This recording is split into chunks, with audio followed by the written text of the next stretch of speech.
Selamat malam semua, orang-orang Kerawang dan sekitarnya. Sesuai mengikuti dari rumah, kita ada di Kerawang. Masih suasana tahun baru Imlek, tapi jangan minta angpau ya. Oke, baik, senang sekali bisa kembali ke Karawang tanpa direncanakan jauh-jauh. Ternyata Tuhan berikan kesempatan yang luar biasa. Baik, oke, ayo kita belajar firman Tuhan. Saya beri pertanyaan dulu kepada saudara. Kalau saudara mendengar kata gereja, ya perhatikan. Kalau saudara mendengar kata gereja, itu muncul apa di benak saudara? Ayo. Gereja, kebaktian. Oke, 2. Ibadah sama ibadah sama. Kemana? Kebaktian, ibadah. Oke, apalagi? Firman Tuhan, apalagi? Apa? Komunitas, gedung, salah semua. 2 lagi. Ayo, apa? Persembahan. Lebih salah lagi, duit aja begini. Apa lagi? Gak apa-apa, jawab aja. Mendengar kata gereja, saudara mikir apa? Gedung, firman, kebaktian, ibadah, persembahan. Apa tadi di sini tadi? Komunitas. Satu lagi. Jadi sendiri. Apa? Nggak dengar. Satu lagi. Mendengar kata gereja muncul apa? Tubuh kita. Pendeta, Pak Wahyu salah. Apa yang ngomong kok? Saudara, ini yang menyebabkan kita tidak bisa menyenangkan hati Bapa di surga. Karena konsep gereja yang dari hatinya itu tidak pernah dimengerti jelas oleh kita yang ada di dunia ini. Mendengar kata gereja, langsung saudara harus mengatakan, mengingat, menyebutkan, merasakan, mengetahui surga ada di bumi gara-gara gereja.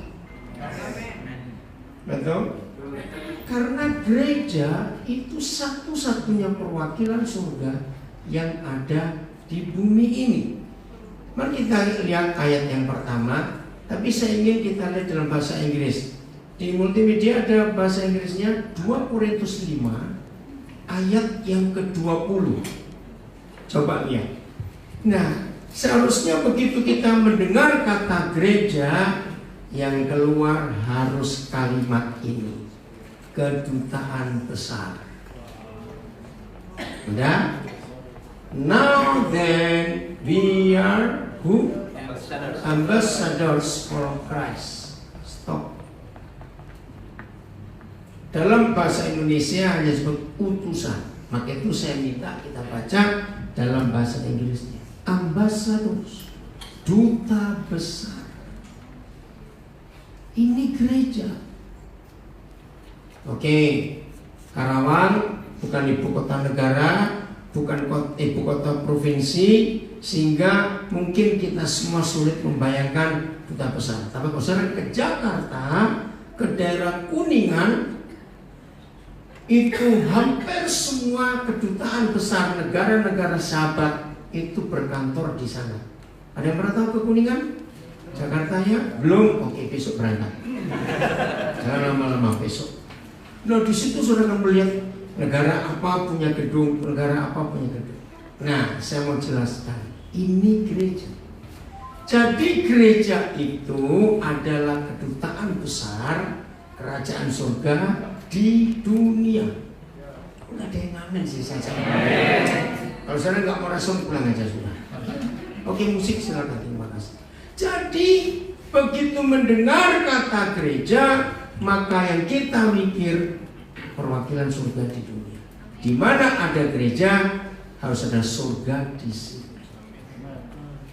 Nah, ambasadors, duta besarnya surga. Oke? Ada 3 hal yang kita harus mikir tentang duta besar. Ya, saudara, saya cerita, apa bisa sering keluar negeri. Ya, hari-hari ini kita melihat bagaimana bangsa-bangsa, kepala-kepala negara, pemerintahan-pemerintahan dunia sedang memikirkan warga negara mereka yang ada di kota Wuhan. ya, karena virus ini. Mereka masing-masing negara sedang jemput warga negaranya karena pemerintah Tiongkok menutup kota Wuhan, jadi orang masuk nggak bisa, orang keluar nggak bisa, jalan darat maupun udara semuanya ditutup. Nah, padahal di kota itu termasuk Indonesia lagi mikir. Ada 93 orang mahasiswa Indonesia kuliah di sana. Belum yang pedagang. Itu baru mahasiswa saja 93 orang. Nah, untuk Indonesia saya belum dengar kabar dijemput dengan pesawat apa. Tapi negara-negara lain sudah jemput warga negaranya dengan pesawat masing-masing. Nah, yang ngurus adalah kedutaan besar yang ada di Beijing. Dan biasanya di kota besar provinsi itu namanya konsulat jenderal. Ngerti ya? Nah, punya 3 hal. Saya beri contoh. Kalau ada orang Amerika begitu pengen punya uang untuk terbang ke Indonesia. 2, kalau toh dia punya uang, dia nggak punya waktu. Maka satu-satunya cara supaya orang Amerika ini bisa tahu Indonesia, datang ke kantor kedutaan besar Republik Indonesia. Nah, semua kantor duta besar itu harus ada di ibu kota negara. Oke? Siapa sering ikuti berita, ya, setiap kali ada duta besar baru dari negara-negara sahabat yang diterima oleh presiden di kantor istana negara, maka ada kalimat ini bagus sekali. Penyerahan surat berkuasa penuh, itu kata penting. Penyerahan surat berkuasa penuh. Karena duta besar ini kedudukannya sama dengan presiden. Cuma kantornya bukan di ibu kota negara, tapi di negara sahabat. Surat berkuasa penuh. Nah, ini hebatnya duta besar. Kalau presiden berhalangan, walaupun sudah ditentukan jam berapa akan penyerahan surat berkuasa, tiba-tiba presiden berhalangan, maka duta besar sahabat itu tidak boleh diterima oleh wakil presiden, tidak boleh. Itu penghinaan. Tolong catat. Berarti duta besar itu nilainya, otoritasnya sebesar apa? Presiden negara yang diwakili. Nah, maka itu semua kantor duta besar negara manapun juga, termasuk saudara pengen kebenaran, tapi gak punya uang dan juga gak punya waktu. Ingin tahu Amerika, saudara gak punya uang, gak punya waktu. Saudara pengen ke nggak punya uang, nggak punya waktu, nggak usah kecewa. Datang ke duta besar negara, diterima kok. Itu semua terbuka. Dan setiap dutaan besar, setiap duta besar ada satu ruangan, tergantung besar kecilnya negara bersangkutan, untuk melihat budaya dan kuliner negara tersebut. Itu dibuka untuk umum, siapa saja boleh masuk. Jadi kalau ada orang Amerika ingin tahu Indonesia tapi gak punya uang, gak punya waktu, gak usah kecewa. Datang ke rumah kita amburadul, begitu orang masuk, oh surga itu begini toh. Celaka gak kalau begitu? Maka itu gereja itu adalah etalase surga. Tahu kata etalase?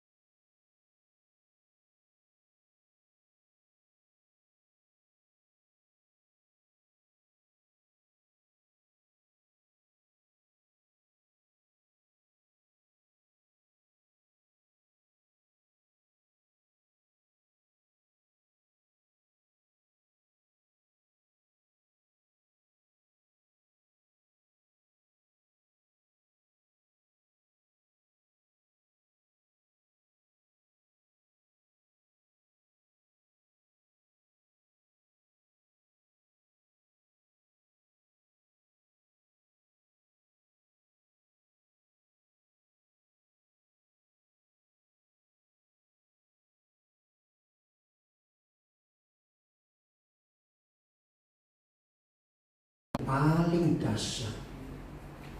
Namanya immunity, kekebalan diplomatik atau suaka. Pernah dengar kata suaka? Betul? Artinya begini. Dan itu berlaku sampai hari ini. Keren sekali. Lihat sejarah. Maaf ya, jangan tersinggung.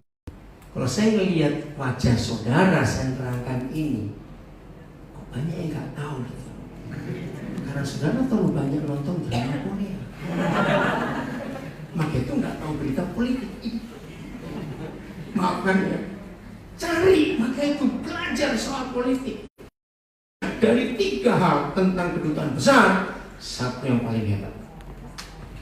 Ada hukum internasional, namanya imunitas atau kekebalan diplomatik atau apa satu tadi? Suaka.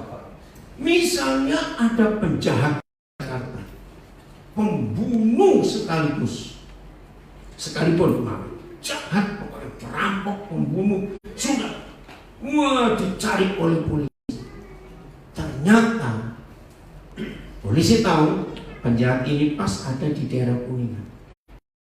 Ketika polisi ngejar, asal penjahat ini bisa masuk ke halaman saja, di dalam pagar yang nempel di jalan, maka hukum internasional berkata penjahat ini nggak boleh ditangkap oleh aparat keamanan Indonesia, sebab dia sedang di negara lain. Dia di negara lain dan itu dilindungi.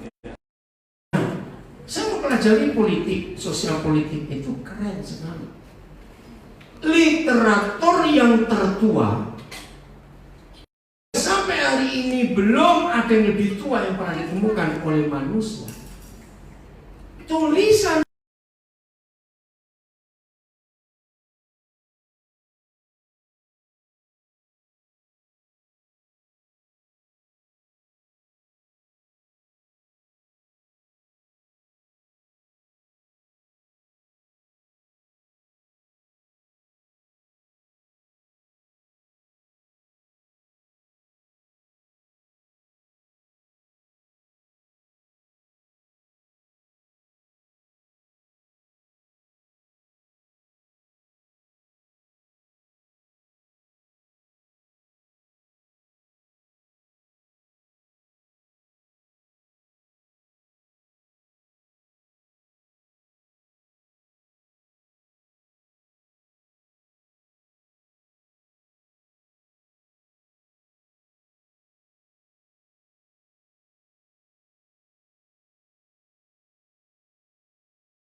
suatu hari surat 81, teman saya pendeta dari Saradan. Saradan dekat Madiun, ya sebelum masuk Madiun dari arah Surabaya. Namanya Pak Sadrak, dia sudah meninggal. Nginep di rumah karena ada urusan di Surabaya. Ribut karena ada maling masuk. Nah, saya keluar, saya sambut maling itu. Saya ajak ngomong baik-baik. Saya bilang, waduh, kalau itu punya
kegagalan gereja yang paling fatal ketika gereja tidak bisa mengampuni orang. Itu gagal. Maka itu ketika setan tidak pernah melarang ibadah, Sekarang orang doa di bukit doa, menara doa, pelayanan selama minggu, paduan suara musik apa saja. Setan tidak penting mengganggu itu, karena itu kurang berdampak langsung. Tapi orang berdosa, ini yang setan halangi untuk terima pengampunan.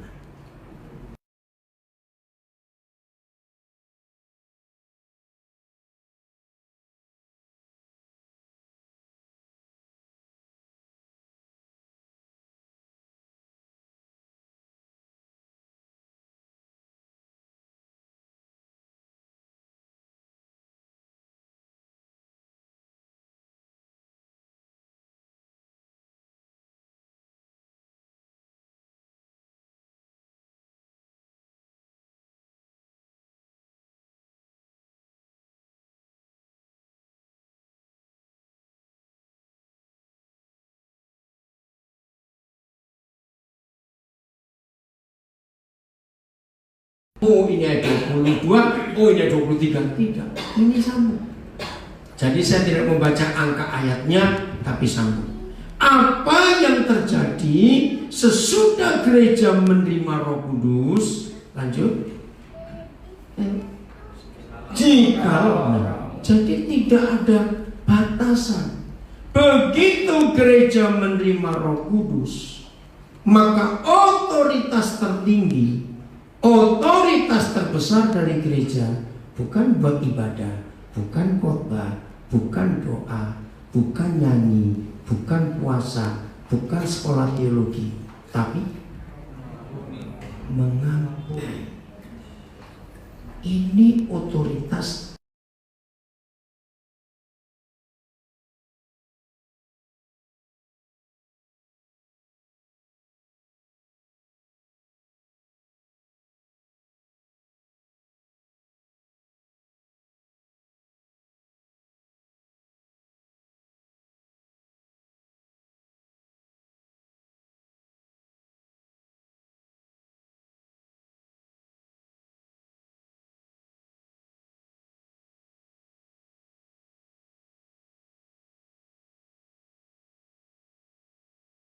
Tuhan Yesus berkata, jikalau kamu mengampuni dosa orang, perhatikan baik-baik. Apa bedanya mengampuni orang berdosa dan mengampuni dosa orang? Beda. Maka itu kalau baca Alkitab yang teliti. Apa bedanya mengampuni dosa orang dan mengampuni orang berdosa? Yang cepat jawab. Yang bisa jawab saya kasih hadiah, tapi bayar sendiri. Apa bedanya mengampuni dosa orang dan mengampuni orang berdosa? Beda. Saudara, ini luar biasa. Mengampuni orang berdosa itu harus dan wajib. Maka itu hukum Kristus, kalau musuhmu lapar, racun dia. Loh, apa perintahnya? Cepat. Kalau musuhmu lapar, beri makan. Kalau haus, beri minum. Berkatilah orang yang membenci kamu. Itu mengampuni orang berdosa yang ada urusan dengan kita. Tapi kalau mengampuni dosa orang, itulah tugas duta besar. Jadi semua kedutaan besar negara manapun di dunia ini, ada penjahat masuk, tidak perlu tanya kamu bangsa apa, warga negara apa, kesalahan apa, itu nggak boleh ditanya, langsung diampuni. Hebat gak ayat ini? Kalau saya tanya hebat tidak? Jadi saudara dan saya punya dua tugas yang berbeda. Satu, orang yang berdosa kepada kita. Banyak atau sedikit? Banyak. Betul, sehari bisa berapa kali kita disinggung orang, disakitin orang, dikecewakan orang. Harus kita ampuni. Tapi ini dosa orang.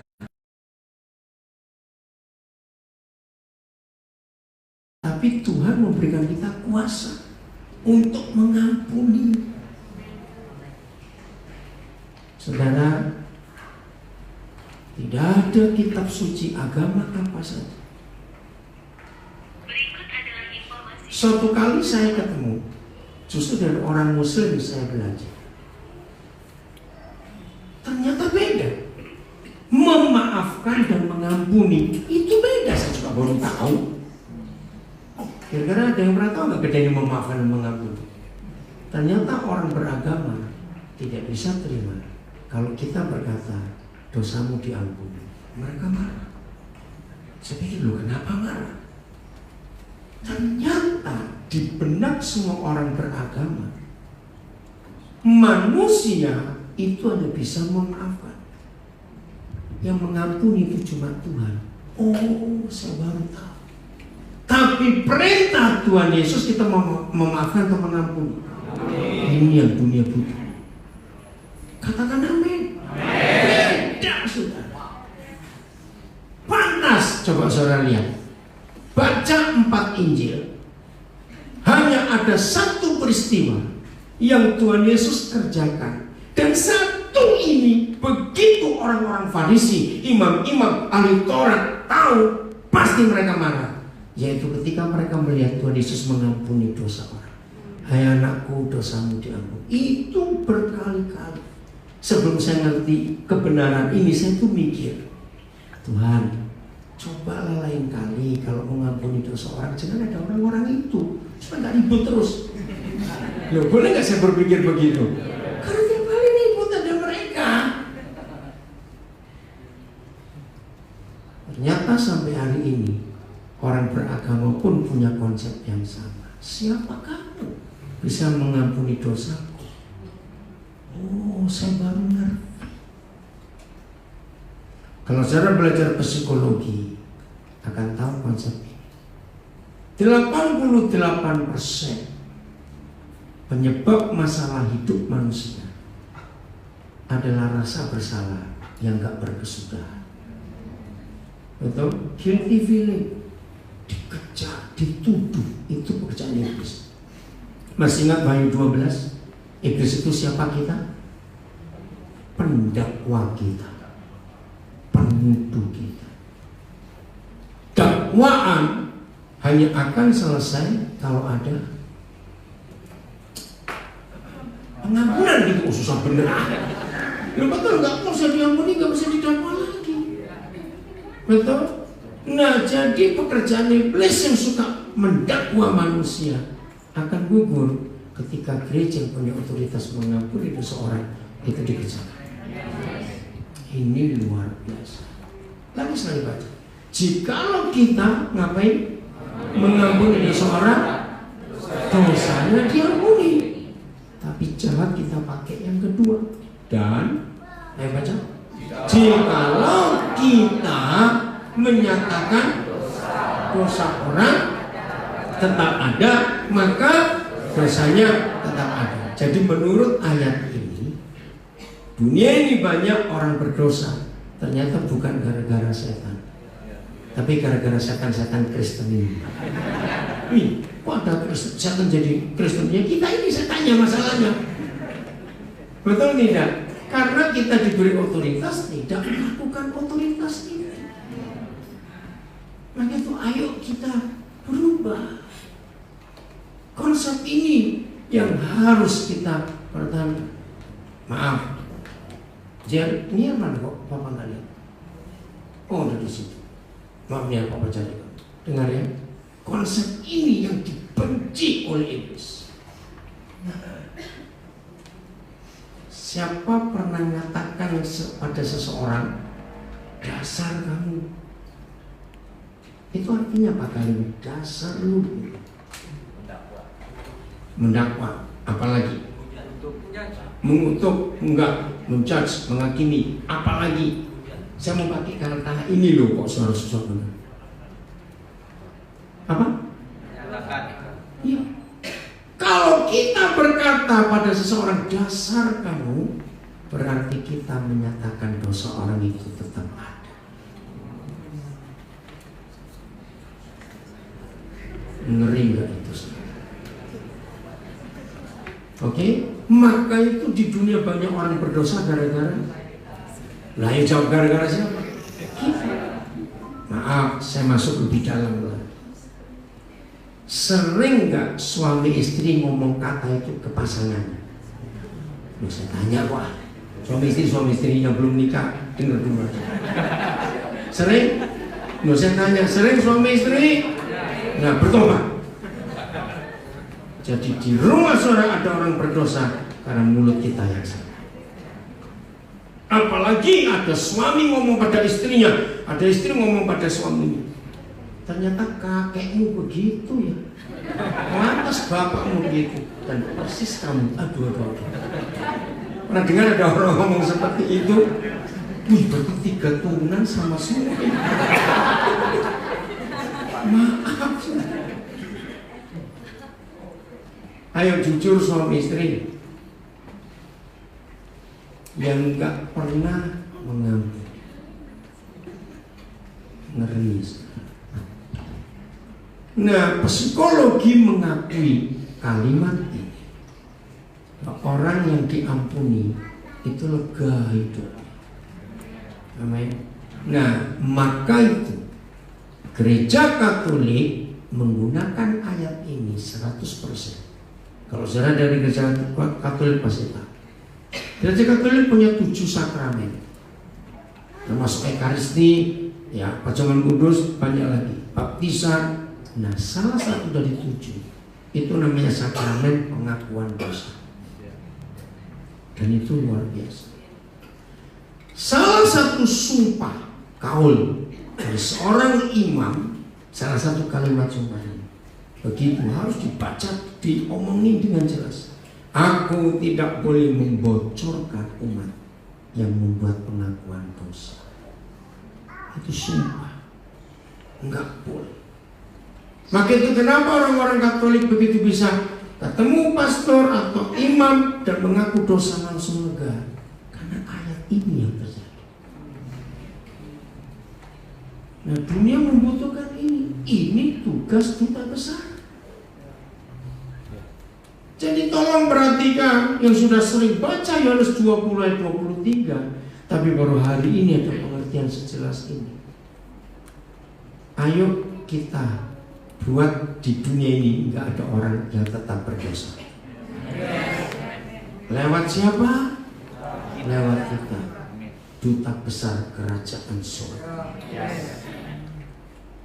Ini luar biasa. Perjalanan dari mana tadi, Pak Gembala? Kita makan? Galumas sampai ke ini apa? Cinang. Pak Gembala cerita banyak bagaimana perbedaan gereja-gereja yang ada di Karawang. Gereja saudara cukup diakui oleh banyak kelompok umat beragama yang lain. Saudara bisa membaur dengan apa saja. Bahkan selama Imlek ini saudara diminta banyak untuk terlibat dalam kegiatan agama lain di kota ini. Lanjutkan itu supaya surga itu dikenal. Nah, berarti satu-satunya hal yang Tuhan percayakan kepada gereja dan yang sangat dibenci oleh iblis, dan kebencian iblis sudah sangat berhasil membatalkan yang satu ini, adalah mengampuni dosa. Betul atau salah? Iblis berhasil.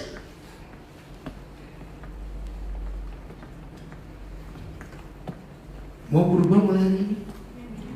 Harus, kalau tidak kita melanggar. Saya lanjut. Semua agama di dunia, semua, tidak ada Tuhan yang mereka sembah yang tidak mengampuni dosa umatnya. Tapi bedanya dengan kita cuma satu itu.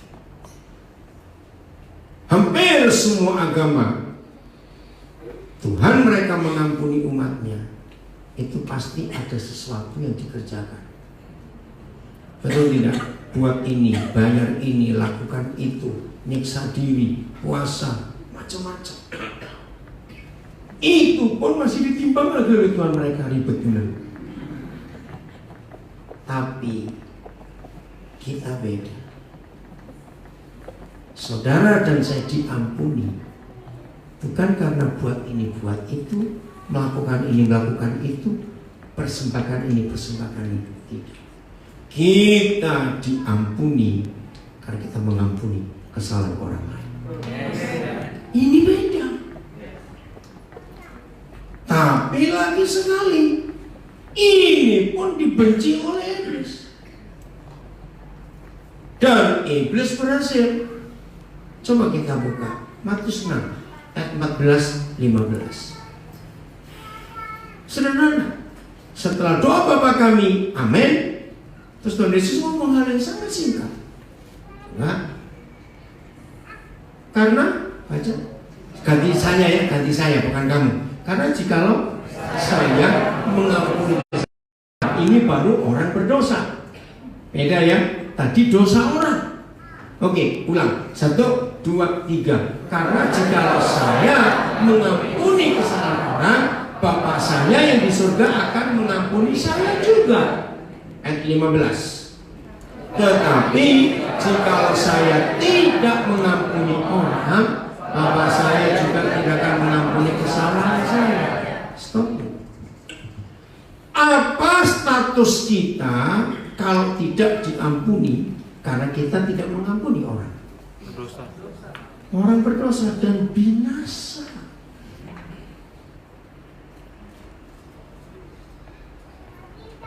Tidak ada hukum di dunia ini sehebat hukum Papa kita. 1 Yohanes 3:15. Ini luar biasa. Percaya. Nggak ada di buku apapun juga, berarti termasuk kitab suci agama apapun juga, yang ada tulisan sehebat ayat. Setiap orang yang membenci saudaranya adalah ngeri. Mungkin ada yang protes, Pak Pendeta, saya tuh nggak benci, cuma malas ketemu. Sama goblok. Lu serius yang berkata? Ada nggak orang nggak benci tapi malas ketemu? Betul Pak Tidur, itu paling ada aja. Sekarang hukum ini luar biasa. Dan kamu, seorang pembunuh manusia, jelas. Titik. Dan kita tahu bahwa tidak ada seorang pembunuh yang tetap memiliki hidup yang kekal dalam dirinya. Jangan tersinggung. Berarti di ruangan ini masih banyak pembunuhan. Yang belakang dengar nggak? Dengar apa? Saya tanya. Berarti di ruangan ini masih banyak pembunuh nggak? Berarti calon neraka itu. Bisa membunuh manusia. Tidak ada hidup yang kekal bagi seorang pembunuh manusia. Lagi sekali, saya nggak benci, cuma nggak suka. Sama.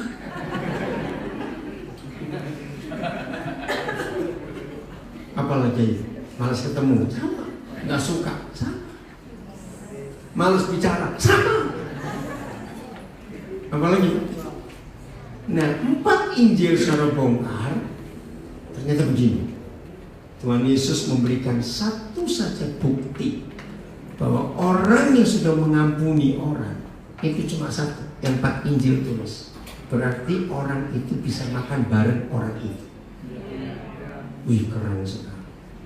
Maka waktu saya jadi gembala, anak-anak jemaat saya jadikan mata-mata saya. Tolong catat, dalam sebulan mama papamu makan bareng berapa kali. Penting itu. Jujur ya suami istri. Kalau kita lagi nggak usah bilang marah, jengkel. Kalau kita lagi jengkel dengan seseorang, bisa nggak makan berhadapan-hadapan dengan orang itu? Bisa-bisa dia yang kita makan. Maka itu makan bareng ini bukti kita sudah berdamai. Ayo suami istri kapan terakhir makan bareng? Tiap malam, betul? Nah, anak-anak banyak beri laporan, sering om, tapi Roh Kudus gelisahkan hati saya. Coba Daniel kamu beri pertanyaan berikut. Loh kan sudah bagus, anak-anak sering lihat papa mama makan bareng. Ternyata Tuhan berikan jawaban lain. Tanya mereka, anak-anak, waktu mereka lihat papa mama makan bareng, terdengar suara apa? Nah ini masalah. Sepi. Berarti mereka dua harmonis tidak? Tidak. Masa makan bersama nggak ada suara? Tapi menjawab, ada om. Kok hati nggak enak? Kan sudah bagus loh ya ada suara kok. Apa yang muncul? Sendok ketemu piring. Ngerti nggak? Hebat ya Roh Kudus itu sampai sedetail itu. Papa mama jujur, kapan terakhir kali makan bareng? Jangan bilang sebelum Mall Kerawang jadi bang. Tahun berapa? Makan bersama. Maka itu lihat cara hidup Tuhan Yesus makan. Betul, dia sering ngajak makan. Suatu hari dia diundang ke rumah Simon, orang Farisi, masih ingat Lukas 7, makan, dia mengampuni. Lukas 15 ayat 1. Nah, ini duta besar itu. Saya lupa tahun 80 berapa Roh Kudus menghidupkan ayat ini. Keren sekali. Siapa? Lihat siapa? Ayo baca, saya tanya siapa yang di ayat ini loh? Para pemungut cukai dan stop dulu. Di zaman itu dua kelompok ini boleh ikut ibadah ke bait suci. Boro-boro ikut. Sebelum masuk halaman sudah ada polisi Taurat istilahnya yang nyetop mereka, nggak boleh masuk. Tapi aneh, mereka ngapain? Jangan, ada satu kata yang dahsyat. Ayo, kata apa? Biasanya. Apa kata lain biasanya? Sering. Apalagi? Rutin. Apalagi? Selalu. Ini yang luar biasa. Para pemungut cukai dan orang-orang berdosa biasanya datang kepada Yesus untuk saudara dengar. Setelah tahun 80-an awal Roh Kudus mewahyukan saya ayat ini, maka saya mengambil konsep. Kalau dalam satu minggu tidak ada orang-orang berdosa yang cari Tuhan lewat saya langsung hakimi diri saya sendiri. Daniel, kamu menjadi Farisi akhir zaman. Gereja yang benar, murid Yesus yang benar, gembala yang benar, bukan dilihat berapa banyak doanya sehari, berapa jam, berapa hafal ayat Alkitab, berapa pelayanan dalam seminggu, dan lain-lain, berapa hari puasa dalam sebulan. Tidak. Menurut Lukas 15 ayat 1, penilaian surga terhadap kita sebagai gereja dalam minggu yang lalu, berapa orang berdosa datang kepada Yesus lewat kita. Catat. Luar biasa. Mengapa sampai hari ini terjadi? Orang-orang berdosa itu pasti malas ketemu orang beragama. Betul atau salah kalimatnya? Kenapa?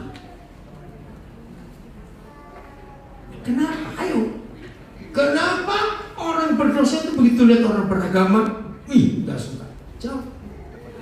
Menghakimi. Ayo kita bertobat sudah.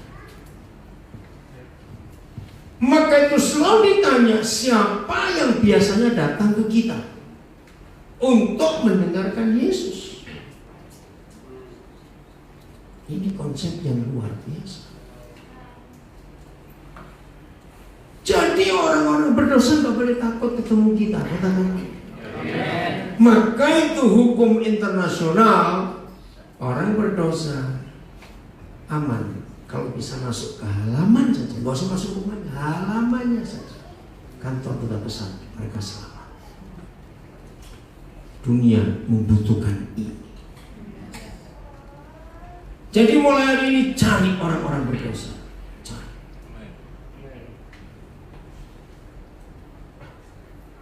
Salah. Loh. Iya. Nggak usah dicari, mereka ada di mana-mana. Loh, betul tidak? Mereka ada di mana-mana. Berarti tiap hari kita sering ketemu mereka nggak? Nah, cuma kita yang egois. Ini tugas kita sebagai gereja. Oke, lanjut. Hanya ada satu hal saja, bukan dua, bukan tiga, yang sangat menentukan hubungan kita dengan Tuhan itu benar atau tidak. Namanya hadirat Tuhan. Betul? Apa yang terjadi ketika kita sibuk pelayanan, aktif dalam kegiatan gereja, tapi Tuhan gak hadir di semua yang kita lakukan? Jadi apa? Sia-sia. Sia-sia. Apalagi hambar. Apalagi cuma rutinitas. Tapi yang paling celaka, kalau kita sibuk berkata pelayanan, tapi Tuhan gak pernah hadir di hidup kita, yakinkan diri kita, kita pasti jadi orang munafik. Gak ada yang kita rasakan, tapi kita harus buat seperti kita rasakan. Itu kemunafikan. Dan saya pakai kalimat yang sama, iblis sangat berhasil membuat Tuhan tidak hadir di hidup kita.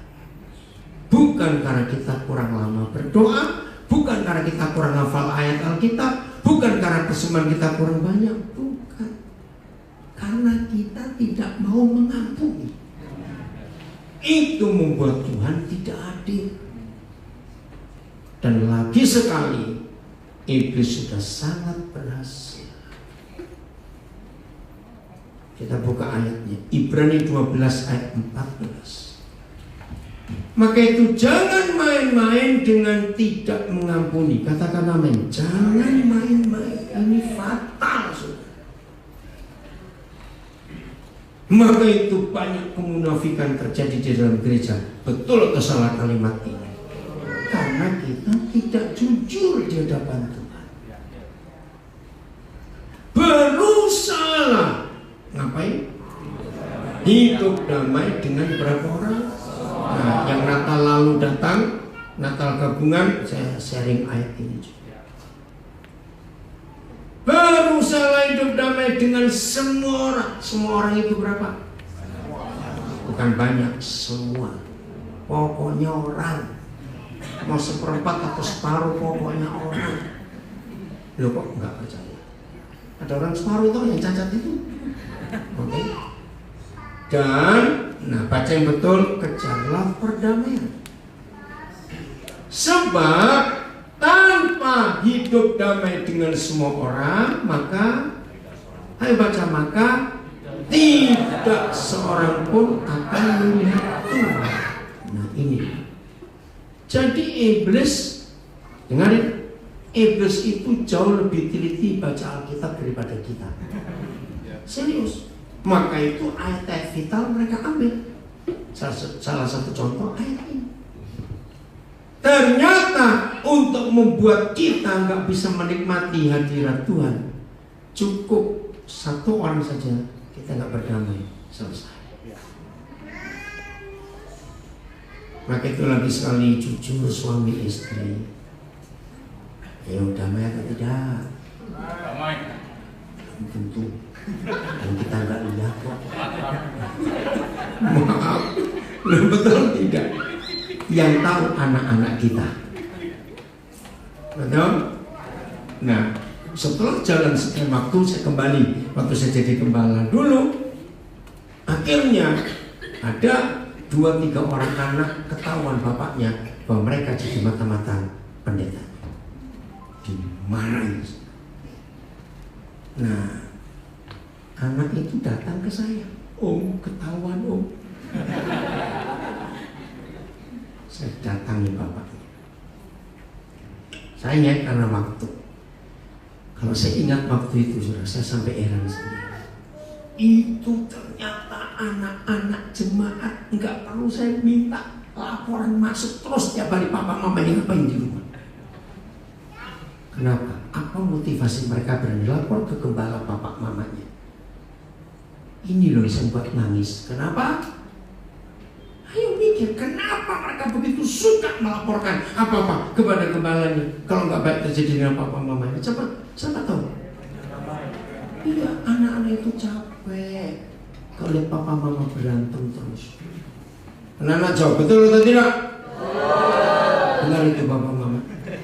Waktu itu saya selalu berkata kasar, kalau ada papa mama nggak mau berdamai, matilah kamu. Serius. Saya pernah buat angket sudah tahun 82, 84. Angket itu merubah hidup saya total. Saya libatkan berapa psikolog. Akhirnya saya harus rubah. Saya percepat.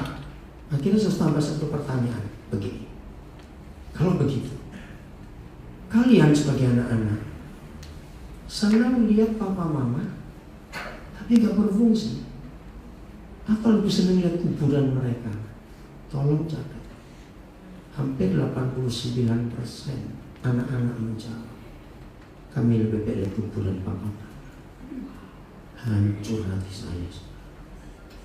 Setiap kali papa mama gak berdamai, anak-anak menderita. Salah atau betul? Maka itu, kalau ada papa mama di Kerawang yang tetap nggak mau berdamai, matilah kamu. Mumpung Karawang kan daerah kuburan. Maaf, nggak yang Kristen Islam pun ikut. Tadi saya lihat kamu ada yang Islam juga. Saya tidak lain. Ngerti? Ya sudah. Karena anak-anak lebih bahagia lihat kuburan orang tua daripada orang tua nggak berfungsi jadi papa mama yang baik. Tolong catat. Ketika papa mama tidak berdamai, berarti ada Tuhan nggak di rumah orang itu. Ingat loh, cuma ada satu di antara dua. Kalau Tuhan nggak ada, yang ada siapa? Ya sudah, pintar semua loh padahal. Maka itu tiap kali kita mendengar ada keluarga-keluarga Kristen di rumah banyak setannya, jawabannya berarti dua orang papa mama di rumah itu ngapain? Tidak mengampuni. Jangan anggap enteng. Saya tanya lagi, berarti setan berhasil nggak buat Tuhan nggak hadir dalam hidup kita? Berhasil, sangat berhasil. Oke, mau lanjut atau pulang? Berani? Betul? Makin berat tantangannya kalau lanjut.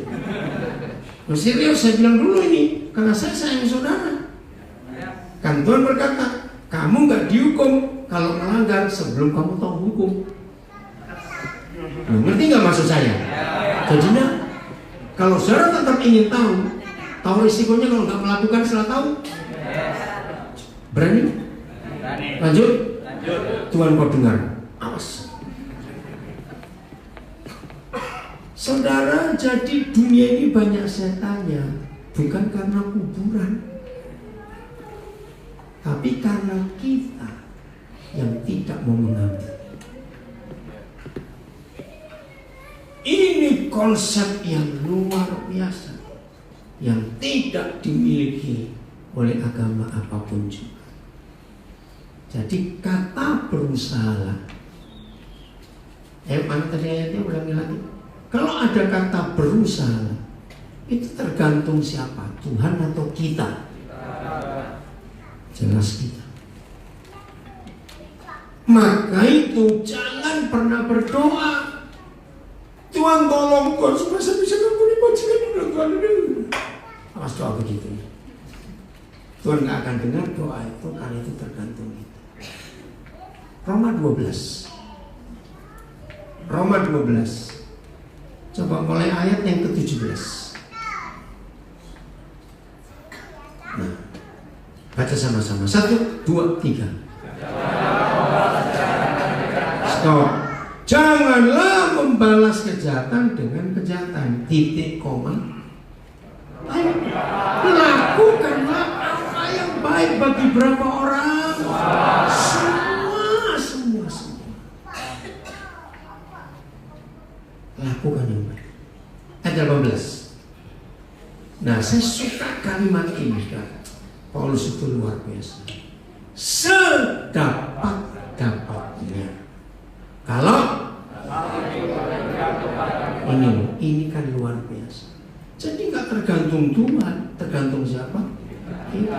Sedapat-dapatnya. Kalau hal itu bergantung pada hiduplah dalam perdamaian dengan berapa orang? Semua. Ingat, tidak ada satupun pribadi di dunia ini. Tadi yang pakai kaos merah itu siapa? Wahyu.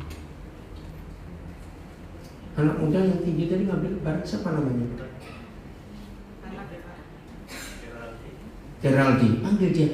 Duduk dengan firman. Cari di mana dia. Ayo panggil, saya tunggu dia dulu. Penting dengar firman. Apa tugasnya dia? Kok muter aja dari tadi? Dikasih tugas apa dia? Geraldi.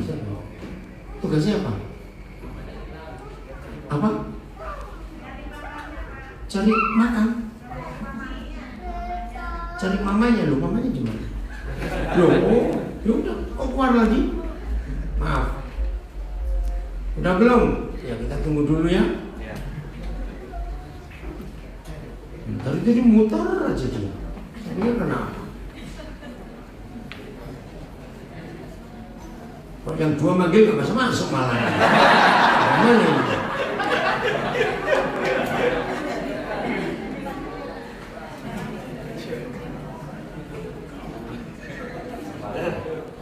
Oh kesempatan kok. Mana ayo yang manggil masuk. Nah bilang dia duduklah kamu. Ayo dengar firman ini. Jangan jalan terus. Ayo duduk.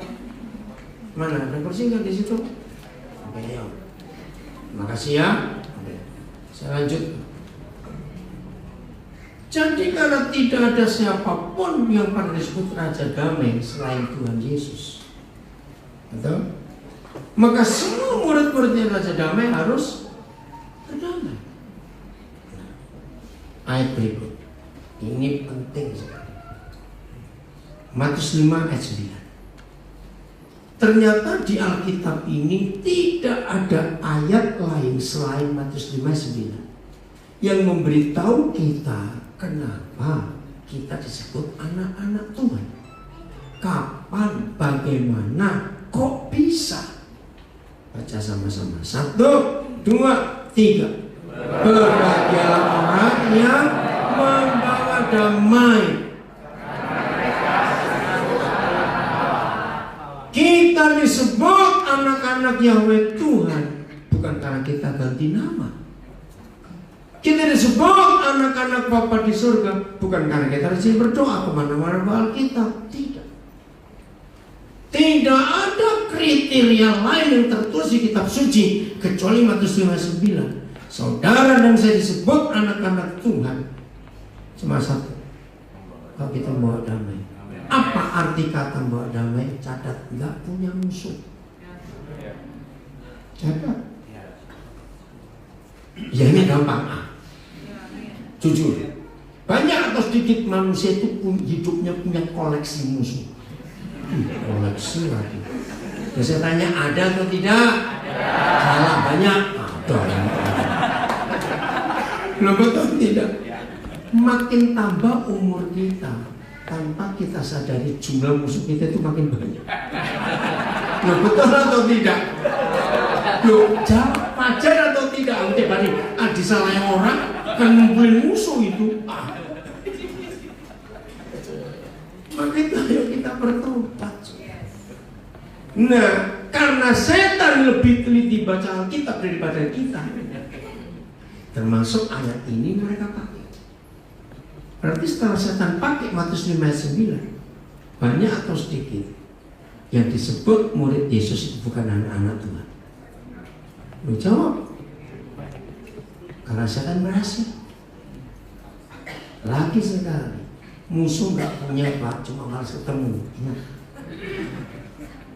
Yang kedua apa tadi? Nggak mau bicara, awas. Tolong ya, saya lanjutkan. Ada 3 hal yang kita harus lakukan untuk bisa mengampuni orang. Nomor 1, kita nggak bisa mengampuni karena harga diri atau gengsi. Betul atau tidak? Suami istri seringkali gengsi juga. Ternyata tidak sedikit dalam pernikahan ada di antara 2 orang ini yang satu nggak pernah mau berkata maaf. Ngeri saya. Itu orang paling sombong. Orang yang nggak pernah minta maaf, orang yang nggak pernah berkata maafkan saya, itu orang paling sombong. Karena dia merasa aku nggak pernah salah. Begitu surat Yohanes berkata dosa itu bukan cuma berzina, membunuh, enggak. Yohanes menulis justru dosa itu kalau orang itu merasa aku nggak pernah berdosa, itu dosa. Maka itu suami istri yang sudah sampai umur sekian tahun usia pernikahan saudara, kekeh, tau kata kekeh, kotor. Aku nggak perlu minta maaf karena aku nggak pernah salah. Hati-hati. Ya kenapa tertawa? Apa yang tertawa? Amas ya.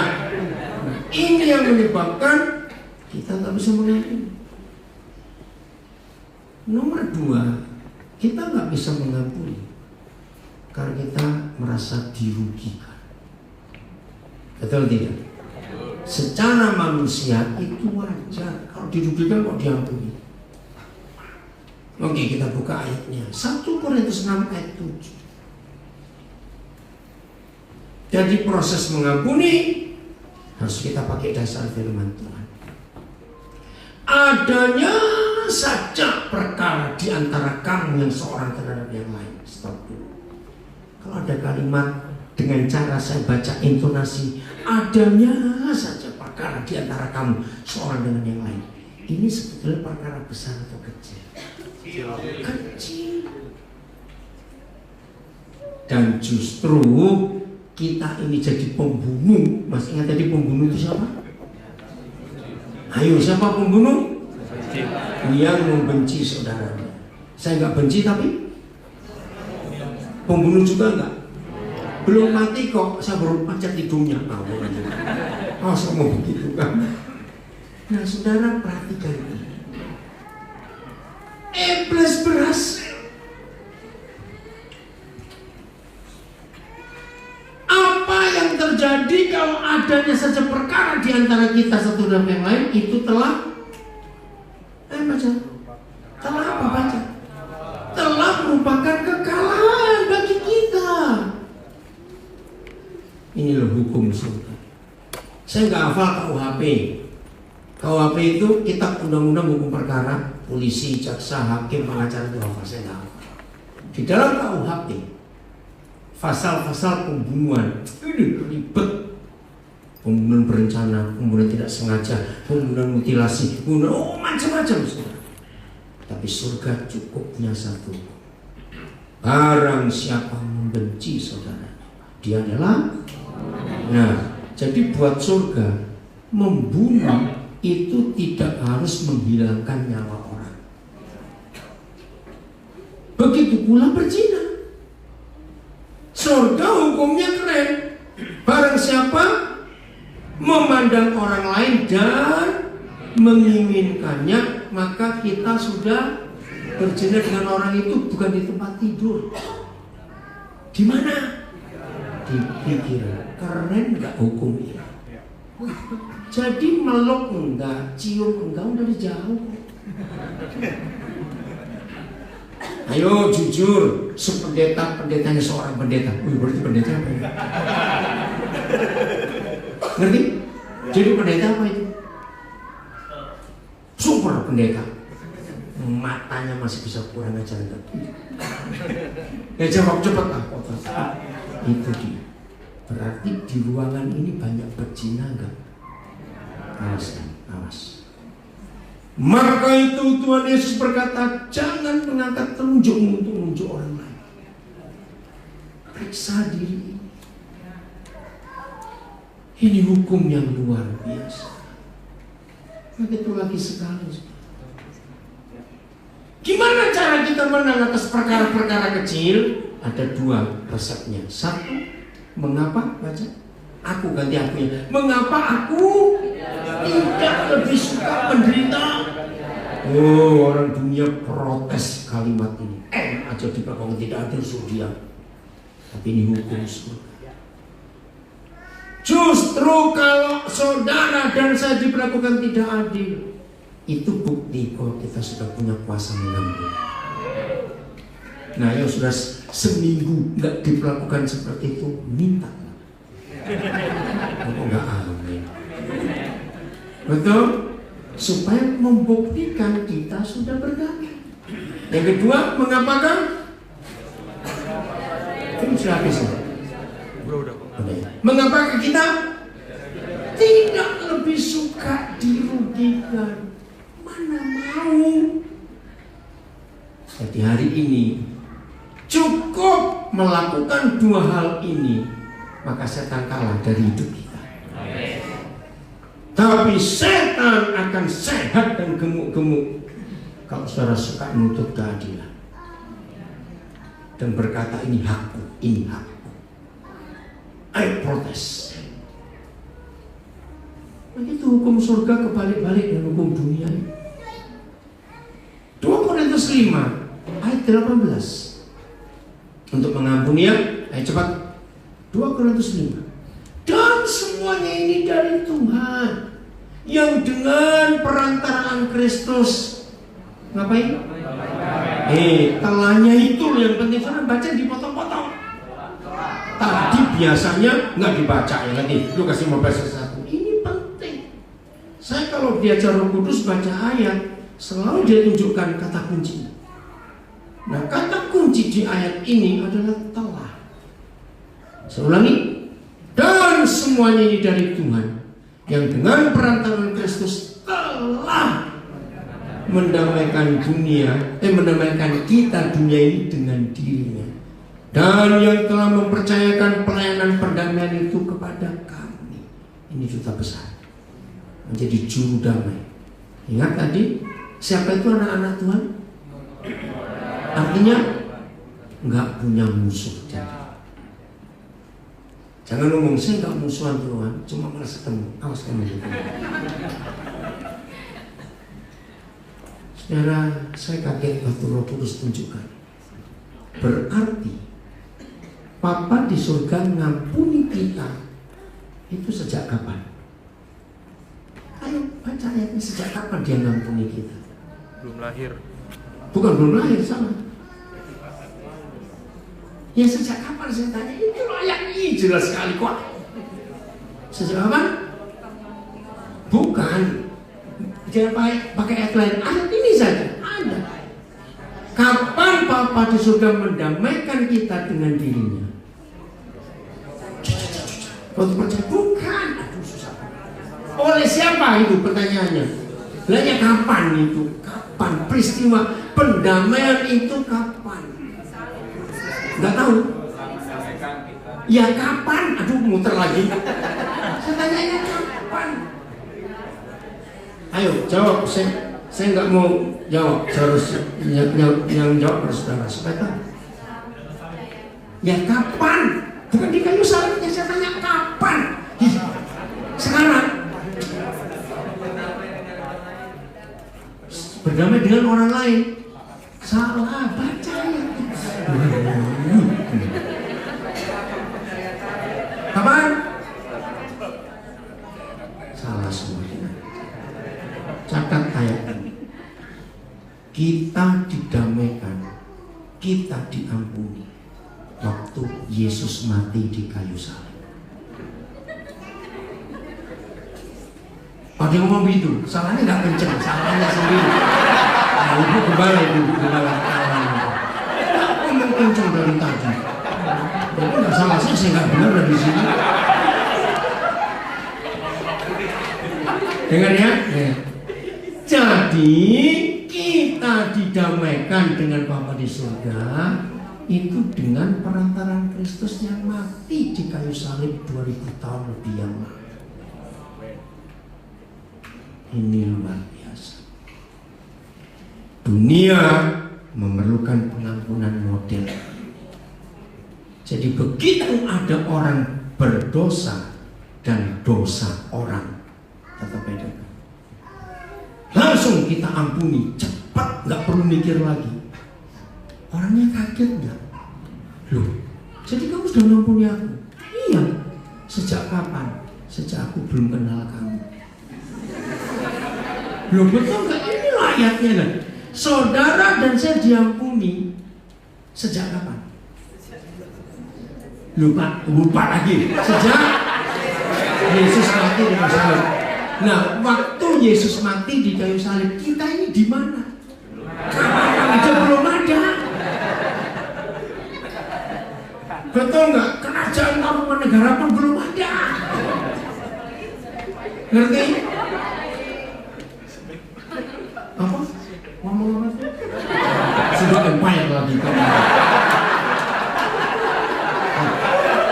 Mau ikut sana.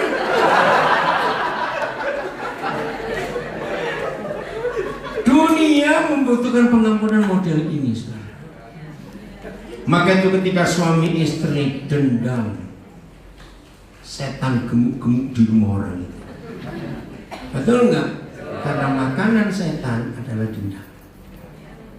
Ada nggak suami istri saling dendam? Nah itu dia, bertobat. Lebih baik mati kok mengampuni. Enggak kok. Ya, anak-anak menderita. Jangan lupa diakon satu. Nah, saudara dan saya dipercayakan pelayanan pendamaian. Kalau saudara pakai bahasa Inggris, the Ministry of Reconciliation. Pelayanan pendamaian, mendamaikan banyak orang. Ayat 19. Ini cara Papa mengampuni kita, ya. Sebab Tuhan mendamaikan dunia dengan terus Kristus dengan tidak memperhitungkan pelanggaran kita. Tuhan telah mempercayakan berita pendamaian itu kepada gereja, kepada kita. Ini luar biasa. Karena sebab tidak memperhitungkan pelanggaran kita. Awas. Yang berkata begini, Pak Gembala, saya pasti mengampuni. Cuma saya tunggu dia datang dulu untuk baca SMS-nya tahun 2004. Artinya? Artinya apa? Bukan dendam, mau sebelum mati dulu, jangan nambah-nambah lagi ya. Artinya masih memperhitungkan. Kira-kira kalau Papa di surga ngampuni kita dengan ngitung-ngitung yang dulu-dulu, kita jadi apa? Ngerti pertanyaan ini? Jadi apa kita ini? Enggak jadi apa-apa. Betul nggak? Habis semuanya sudah. Maka itu suami istri kalau mengampuni, ini 117 kali loh aku itu, kok sempat? Berarti 117 kali kamu buat ini. Itu masih mengingat yang dulu. Hari ini lakukan cara Papa mengampuni kita. Maka hidupnya kan luar biasa. Kemanapun kita pergi, kalau konsep pengampunan ini ada, surga ada dengan kita semua. Amin. Jadi ingat mulai hari ini mendengar kata gereja itu apa? Duta besar surga di dunia, etalase surga. Kalau ada orang-orang ingin tahu surga, jangan bilang mati dulu, kamu harus bilang begitu. Suruh kemana? Ayo ke rumahku. Maka itu lihat ini saya pernah buat penelitian, hasilnya luar biasa. Ada orang tua, papa mama, anak-anak masih kecil, terus bilang, besok akan terima tamu. Kalian baik-baik ya, manis-manis ya. Setelah 2 hari tamunya belum pulang, maka ada ketiga anak-anak tanya, Ma, kapan tamunya pulang? Itu kenapa kira-kira? Cepetan, kira-kira kenapa? Capek bersandiwara. Maka itu anak-anak itu luar biasa betul-betul. Hebatnya anak-anak itu. Nah, ayo di rumah kita jujur. Maka itu kenapa Tuhan lebih suka hadir di rumah daripada di gereja? Karena di rumah nggak ada kemunafikan, di gereja tempat orang munafik ini. Betul atau tidak kalimat ini? Ayo kita berubah. Siap berubah? Mau mengampuni? Ya kalau nggak masuk neraka gitu aja orang repot. Jujur ya, sambil tertawa tapi jujur yang masih punya koleksi musuh. Ampun. Walaupun itu sulit, tapi ingat dia mengampuni kita dulu. Ayat terakhir. Apa yang terjadi kalau kita tidak mengampuni? Nggak sekedar kita jadi orang berdosa, tapi hati ini kotor. Betul? Karena kita masih menyimpan. Oke, ayat terakhir. Mazmur 73 ayat 1. Mazmur 73 ayat 1. Mari kita lihat ayat ini. Sesungguhnya Tuhan itu ngapain? Baik, ternyata nggak bagi semua kita. Oke, itu jangan nyanyi kok disukut. Enggak. Kita lihat. Bagi mereka yang tulus hatinya, bagi mereka yang sudah. Artinya kebaikan Tuhan kita bisa rasakan kalau kita nggak punya musuh. Bersih, tulus, nggak ada motivasi tersembunyi, maka kebaikan Tuhan akan kita rasakan. Mumpung masih ada 2 hari lagi bulan Januari ini, bereskan sebelum kita masuk Februari dan seterusnya. Ayo kita nikmati kebaikan Tuhan. Selamat mengampuni, selamat jadi juru damai di dunia. Dan memberkati kita semuanya.